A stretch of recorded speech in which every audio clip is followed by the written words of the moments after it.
कामगार विरोधी 4 श्रम संहितांच्या अंमलबजावणी विरोधात देशातील सर्व केंद्रीय कामगार संघटनांनी 12 फेब्रुवारी 2026 रोजी देशव्यापी संपाची घोषणा केली होती। त्यानुसार अमरावती येथे जिल्हाधिकारी कार्यालयावर मोर्चा काढून पंतप्रधानांच्या नावे निवेदन देण्यात आले। संघटनांचे म्हणणे आहे की केंद्र सरकारने 21 नोव्हेंबर 2025 रोजी 4 नवीन श्रम संहितांची अंमलबजावणी करण्याचे निर्देश राज्यांना दिले आहेत। या संहितांमुळे कामगारांचे कामाचे तास, किमान वेतन, सामाजिक सुरक्षा आणि संघटनेचे हक्क धोक्यात येतील, असा आरोप आंदोलनकर्त्यांनी केला। मोर्चात सहभागी झालेल्या कामगारांनी सांगितले की या श्रम संहितांमुळे कंत्राटीकरण वाढेल, कायमस्वरूपी नोकऱ्या कमी होतील आणि कामगारांना सामूहिक वाटाघाटी व संपाचा अधिकार मर्यादित केला जाईल।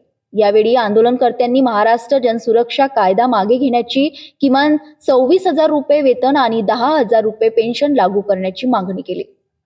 तसेच अंगणवाडी सेविका, आशा वर्कर्स, शालेय पोषण आहार कर्मचारी, ग्रामपंचायत कर्मचारी, कंत्राटी डॉक्टर व नर्सेस यांनी शासकीय कर्मचाऱ्यांचा दर्जा देण्याची मागणी करण्यात आली। मनरेगा अंतर्गत 200 दिवस रोजगार आणि शहरी भागात रोजगार हमी योजना सुरू करण्याची मागणीही यावेळी करण्यात आली। शेतकऱ्यांसाठी किमान समर्थन मूल्याचा कायदा, संपूर्ण कर्जमाफी आणि 12 तास अखंडित वीज पुरवठा यासह विविध मागण्या निवेदनात नमूद करण्यात आल्या। स्मार्ट मीटर योजना रद्द करणे, जुनी पेन्शन योजना लागू करणे, शिक्षण व आरोग्य क्षेत्रावर अधिक निधी खर्च करणे आणि वाढत्या महागाईवर नियंत्रण आणण्याची मागणी आंदोलनकर्त्यांनी केली। मोर्चा शांततेत पार पडला असून प्रशासनाला निवेदन देण्यात आले आहे।